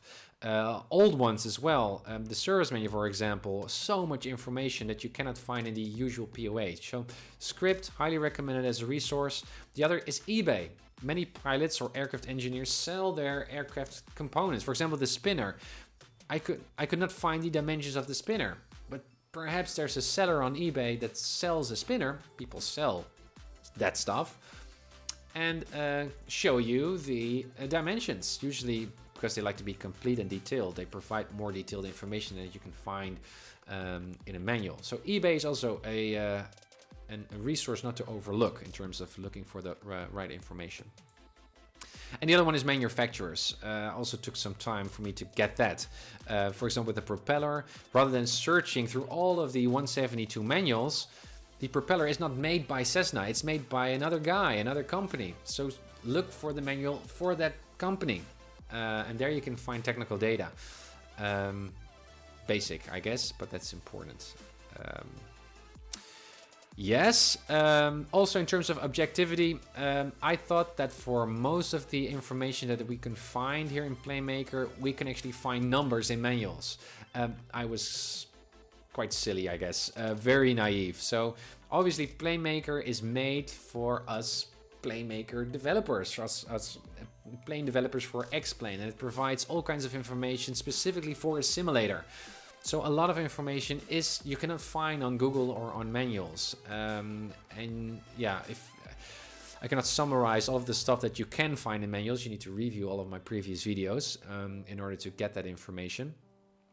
But well, for example, with those flaps that we were talking about, in terms of the coefficients of lift and drag, that's stuff that you need to figure out yourself by just test flying. So that's another insight, I guess, related to that. Test flying had a much more significant role in working in PlaneMaker. I thought that flight testing was much more like a summative evaluation. You just put in your design in PlaneMaker and then you just test fly it once and you notice, it flies like it should. Well, wrong, Tim. That's not how it works. Test flying is an integral part of working in PlaneMaker, and now I understand. For example, with the fuel burn, it's going back and forth, back and forth, back and forth, and you need to get some meditative Zen mindset on to get those numbers right. And well, I guess passion for what you're doing. Yeah, it's much more iterative, switching between PlaneMaker and X-Plane. That's about the main thing about PlaneMaker, I guess. So first, spend as much time about getting those objective numbers right, but be sure not to spend too much time on finding numbers that are not available on Google or on manuals. Waste of time. That's something that you need to test fly. But get those numbers first. Really spend some time grabbing those manuals, studying those manuals, but that helps you in such tremendously later on when you need to do all of those complex flight tests, because everything interacts, all of those variables interacts, and so the more you know is according to the numbers. Only a few variables are left that you can work with to tweak your aircraft, and that makes life a lot more easy. Yeah, so only do the tweaking and work around. For example, this stuff, don't do this at the beginning, but only at the end phase of your flight test when you're going to optimize your aircraft. First, make it like it should look like, as if X-Plane was perfect. Really, really important. Other thing, I guess, when I'm noticing the exhaust pipe here, we also worked on the pitot tube and some others, and also the winglets. I don't know about frame rates. I initially thought was a concern when I was making my Skyhawk, like if I make too many objects or miscellaneous bodies or objects here in my plane, would that also have a serious effect on frame rates? Because we like to have a smooth aircraft, obviously, in terms of frame rates. That's not a really significant worry, I guess. Also the winglets I removed, the pitot tube I removed. I think I can even remove the exhaust pipe and not notice any significant difference in the flight performance. So you can make this physics or mathematical model of your airplane as complex as possible, but without seeing any significant change or differences in flight performance. So rather keep it simple. Than that. I added this one because of my care. It has a very small drag coefficient, but truthfully, I could just as easily remove it. That's about PlaneMaker, I think. The most... Oh yeah, and the other thing was, I think I would, well, it's not, also not a biggie. I should have started with this one actually first. The difference between the physical mathematical model that X-Plane is using, this model, and the model that we're actually going to see. So for example, if we open up Laminar's 172, you'll see what I'm referring to. So this is the default 172 by Laminar, and as you can see, it looks fancy. And I initially thought, can I do this in PlaneMaker? Make this fancy visual texturing? No, you can give it textures though, your aircraft, but you cannot make a 3D cockpit and all of these animations. No, that's not what PlaneMaker is for. PlaneMaker is primarily just making the aircraft model that it flies like a Skyhawk. Making your aircraft look like your aircraft, you do in an external with a third-party 3D modeling software. I'm going to use Blender soon, so that's still work that I need to start with. I need to study. So what you see here is actually two models in PlaneMaker. That fancy 3D model that is loaded into PlaneMaker, plus the mathematical model that X-Plane is actually seeing to make the airplane fly like it should. And I can show you invisible parts. So now you see the fancy model. Now we loaded up the, as you can see, the gray blobby mathematical model, and it should be very, very similar, obviously, in terms of shape. It's not that similar, but it should mimic. And now we can remove the visual model, and now you see the actual Cessna that X-Plane is seeing when we're flying the default 172, at least visually here. So you actually make two models, and so some of you said to me when I was modeling this model, or my own model in X-Plane, that I shouldn't spend too much time making all the curves right here, because that's actually more Blender stuff, fancy 3D modeling stuff that X-Plane doesn't care about, at least the physical aerodynamic rendering. And you're right, at least I'm still quite pleased that I did so.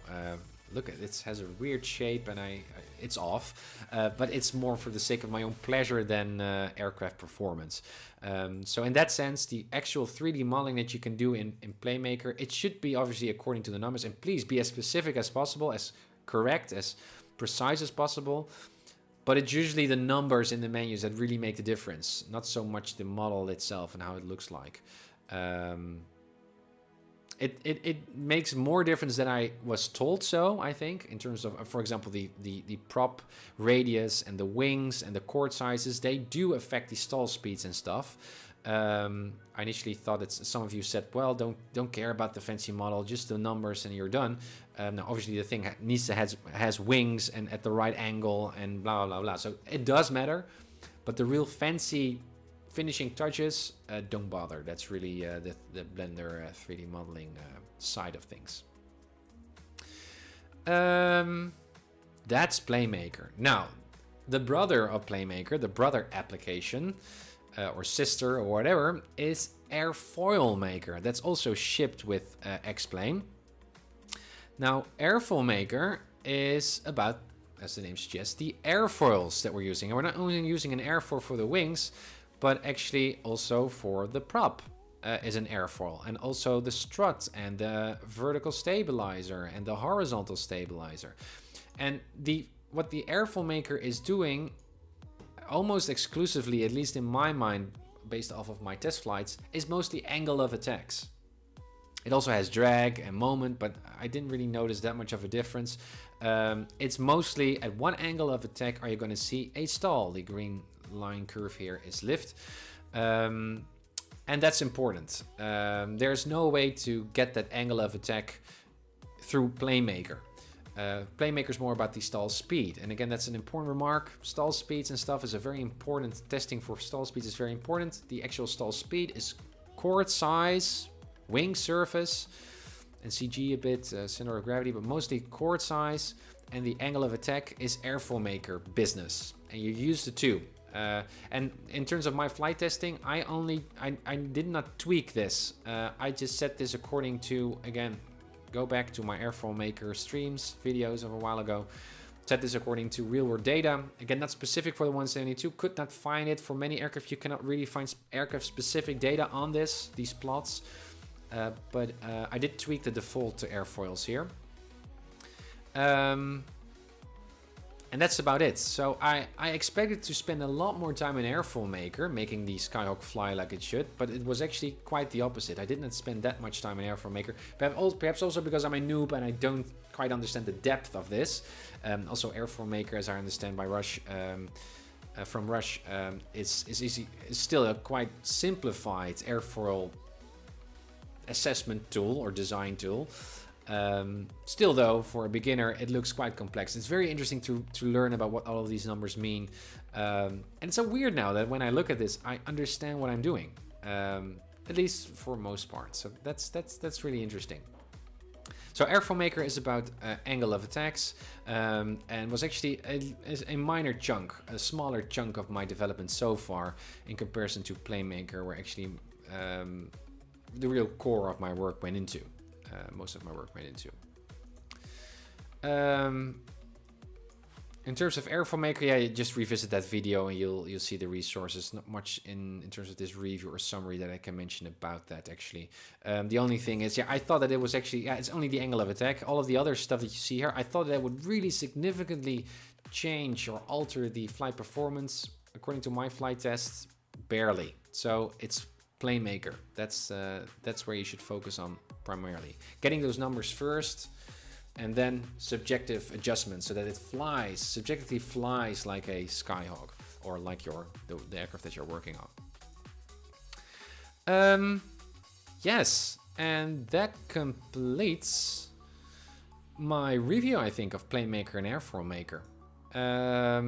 Wow. It's so weird that I've become familiar with these apps. I know when I just opened it up, and I thought, oh my gosh.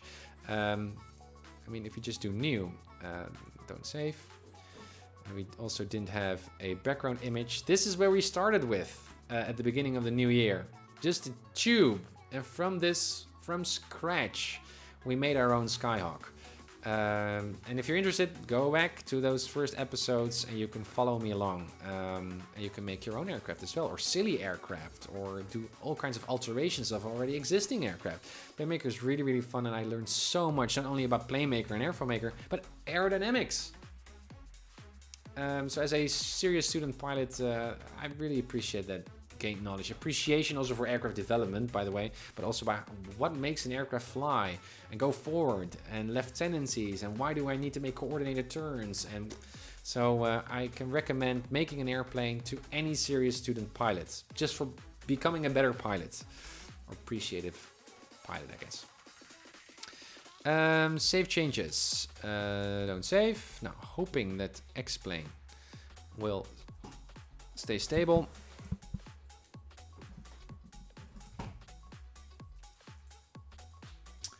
There is our Skyhawk. Let's go to Jacqueline. And let's pick a runway and start. Now again, it's not perfect, but it's near perfect, at least according to my taste and also to the numbers and the test that I did. And that's good enough for me. It's a reliable airplane. So here we are.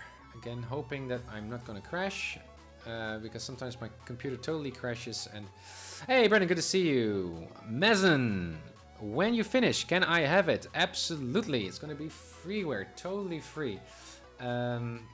So just follow me along. I will make a dedicated website for it, and it's gonna have also a lot more extras than just the airplane itself. So it's gonna be a community driven, made, inspired Skyhawk that I would like to fly as a serious student pilot. So absolutely. Let me see, what data output do we need to use just to have a quick dirty evaluation here. Man, I spent a lot of time on this stuff. Proper RPM, fuel flow, and speeds, and let's also get angle of attack. Yes.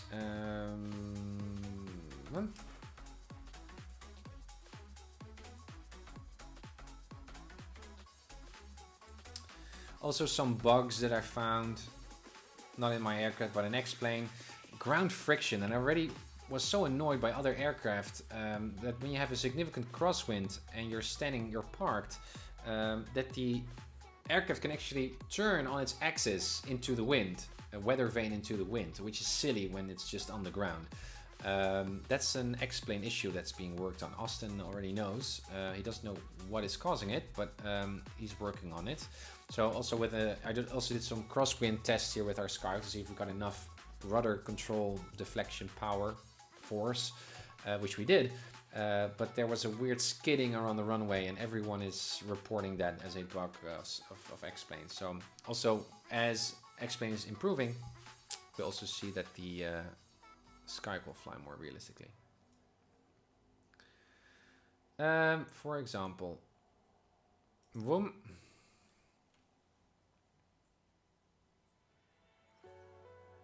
There we go. 4,000 feet-ish. Good enough for me. Avionics are not on. I'm gonna miss this 2D panel. Reminds me of the old days, guys. Heading on, and heading is set to 100. Yeah, that's good. We'll fly to the Salton Sea. This is Palm Springs area.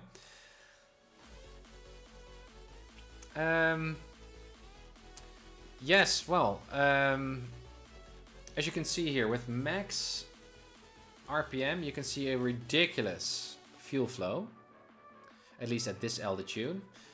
Don't know what's causing that.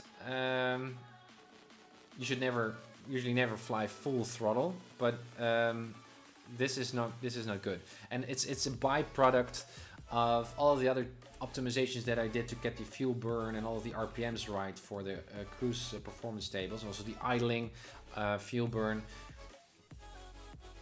The only thing that I have planned to do is once I learn a little bit more programming aircraft using my own plugin for the Skyhawk, perhaps we can limit that fuel flow readout for full throttle, because this is a bit silly that it cannot go higher than, or perhaps we can do that with the systems. I can write that one down. Fuel flow limits in systems. Again, there will always be of these final touches and tweaks, and also when X-Plane is going to upgrade, I will need to do these flight tests once more. Let me see. Yes. Let's fly a little bit more to the right, by the way. I'm not flying into a mountain. All right. Let's see what we are at. Manuals. POH. So 4,000 feet, 2,400 RPM. We're now at 2568. So let's go back. Also, the tables are for max. Oh. For max weight,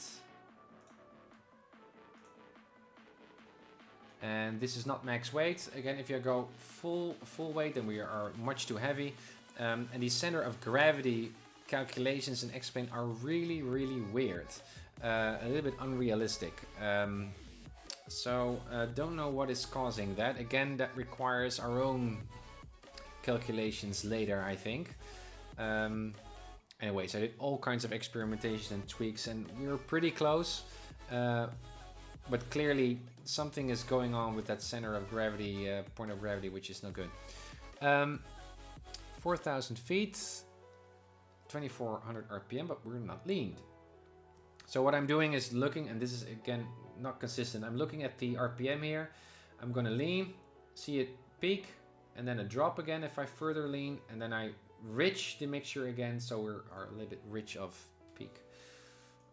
So down, there it is. And so my mixture setting is not the same for each and every flight, because look at that scale. It's, oh, sorry, you guys cannot even see it. It's on this scale. It's so hard to be consistent for each and every test flight. So we might be a little bit off in our readouts here. but hey, that's just it. Let me see, 2300 RPM, 2400, so 2400. Fuel flow 8.53, 4000, 8.5. Averaging, right? This it took me some sweat. What should our speed be? It is now true airspeed 108 knots. We should get 109. That's a 1 knot difference. That's very, very, very close. Well, and the same goes up for all of the different, oh, we're even not exactly flying on 4,000. And the same is true for 6,000 and up to 10,000.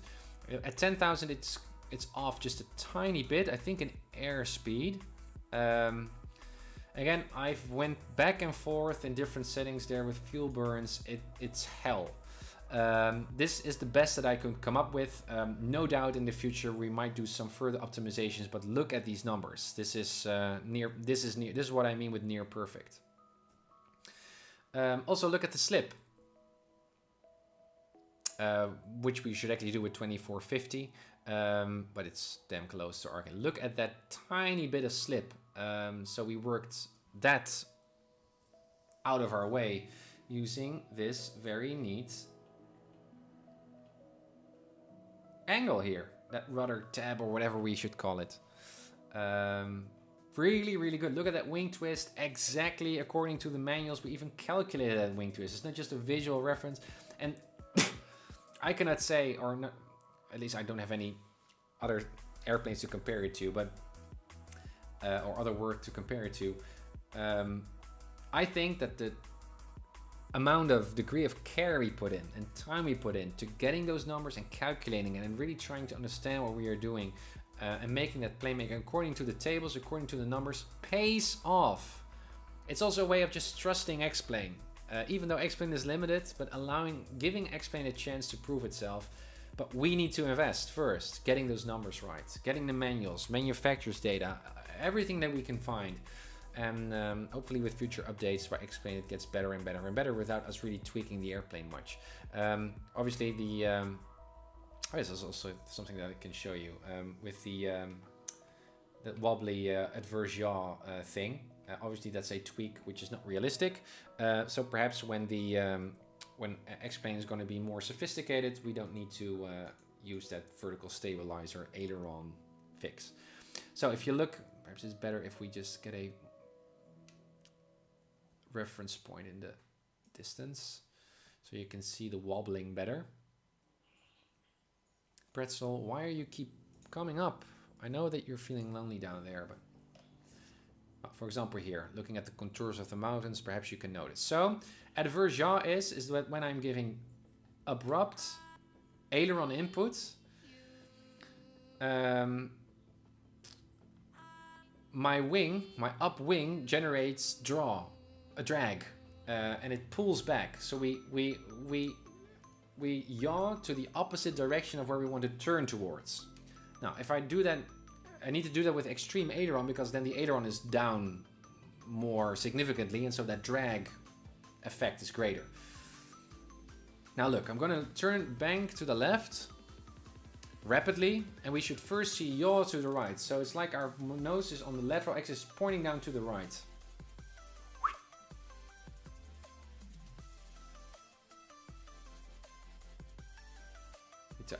We're oscillating there. Did you see? So straight.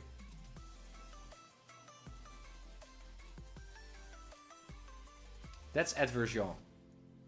Other turn. So you can see I'm turned to the right, but just before I do so, when I'm turning, you can see that there's adverse yaw. And I'm actually yawing to the left.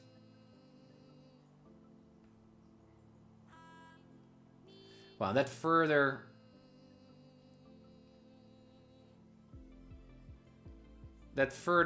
emphasizes or stresses the need to make a coordinated turn. So when we make a right turn, a little bit of right rudder, and that's a nice coordinated turn.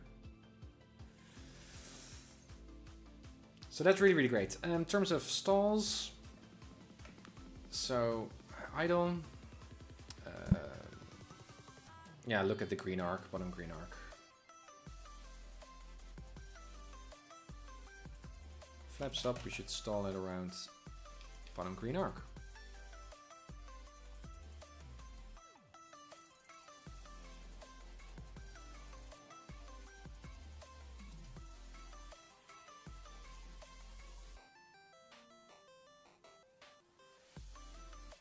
Boom. Almost precise. Because we're not really max weight, we can actually fly a little bit longer at a lower stall speed. Because we're not really maxed out, so that's why. And now the one that really took me some time. Flaps down. I think full flaps down to the right bottom. Yeah. We should go very close to the bottom of the wide arc. But this one was very hard to get. And there we go. And it barely stalls, as you can see. Increase my elevator force there to be able to do that. But this is good enough for me. And again, we're not at max gross weight. So even if we're heavier, our airspeed would increase, our stall speed would increase. We're even further away from that wide arc. The only thing I can find is that somehow is still a limitation of X-Plane. I try to increase the flap coefficient of lift even more, but then it becomes impossible to stall the aircraft anymore with the flaps down. Also try to increase the chord size of the flaps, well, it was quite a puzzle, and I was not able to get that stall speed lower. With the default 172, it already stalls at the bottom green arc. And you cannot even stall it even with the default 172 with full flaps, which is silly on its own. So this is the best out there, actually, in terms of packaging. Obviously, SimCoders does a fabulous job there with making our aircraft much more realistic flying. So I'm still peanuts compared to those guys. But I did a pretty nice job, I think. So the basics are there, or basics. It's near perfect. There's a fuel burn, RPMs, stability of the airframe, and it flies, and that's also very important. Just aside from the numbers, it flies really, really good. I already noticed that at the first flight test that we did a while ago. I'm now flying with a joystick, which is not really that realistic, and I have much more experience with the yoke in my cockpit here left to me. So I also exported this model to my cockpit and flew with my yoke and with my rudders. A breeze. It was so nice to fly. I even found it that it was flying more realistically, more like A2A than the SimCoders one. And perhaps it has to do with that adverse yaw. It was more also with the approach. It was much more reactive or responsive to. But I guess I'm totally biased here because it's my own aircraft and I just freaking love it. I don't really care. And I love SimCoders. I'm also partnered with them, so that's why. So, yes. Hey, Scrap, good to see you. So that means that we completed the initial 2 stages of our development so far.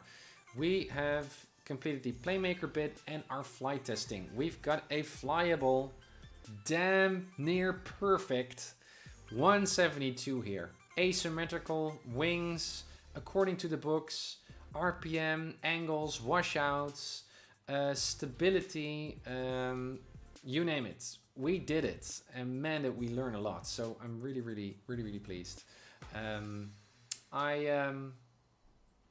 Yeah, I'm ready for Blender. That's the thing that I'm saying here. So that's what we're going to do. But first, hop into the cockpit and continue my IFR flying because, man, there's still a lot I can still do. Let me first quickly bring up my...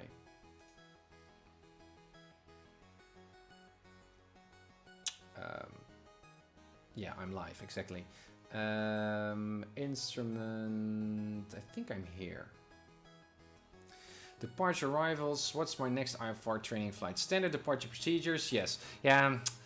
For 172, this is actually not that applicable because 172s, when we are IFR, we are steered away from standard departure procedure because this is for the big guys. So, well, I guess it's just practicing flying charted departures. That's good practice, but we will never fly a standard departure procedure with a 172, I guess.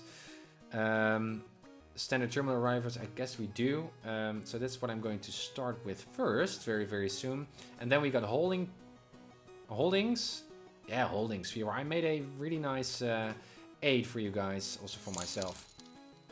Wow, Scrap, thank you for the cheers. Thank you, I appreciate it. Man, thank you. Oh, that made my day. That made my day, Scrap. This one, holding entry pattern hub. Just go to UncertifiedPilot.com. I made a nice free download PDF with my thinking, my trick to nailing holding patterns. And it looks more complex than it actually is.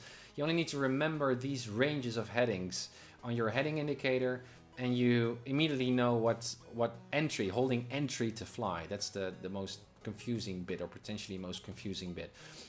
So if you're also confused about holdings, I took some time last week to study holdings and to practice those intellectually, and this was the aid that I made myself and obviously shared with you, so you can practice those as well, even though as 172s we will probably never be assigned a holding, but yeah.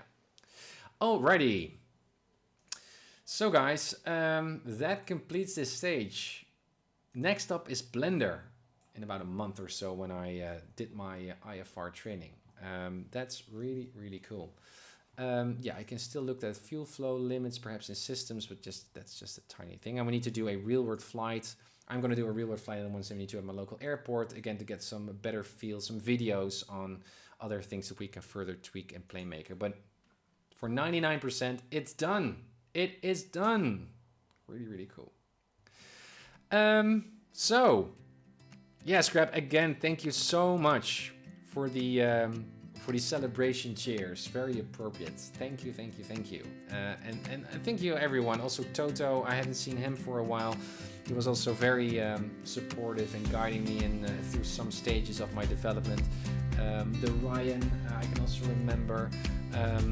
Others as well, MiniWebs, guys who've shared resources, informations to get that objective information right for the Skyhawk. Guys, again, this is also a collaborative effort. Thank you so much for the cheers and the support. Now we're switching over to flying, student pilot flying. And I'll go back to my usual cockpit, and we're gonna nail those IFR flights on Pilot Edge in Southern California with our reality extension packed 172 until we have finished off our own Skyhawk here. And then we're gonna start with Blender. So exciting times, 2018, ha, exciting. Once again, thank you so much, guys. And as always, happy flights and blue skies.